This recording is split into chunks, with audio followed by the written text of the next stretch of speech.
عزیزان زیب طاعت در جوانیست، که پیری لحظه های ناتوانیست. مگوی سازم عبادت وقت پیری،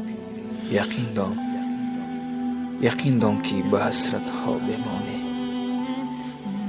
عزیزان زیب طاعت در جوانیست، که پیری لحظه های ناتوانیست.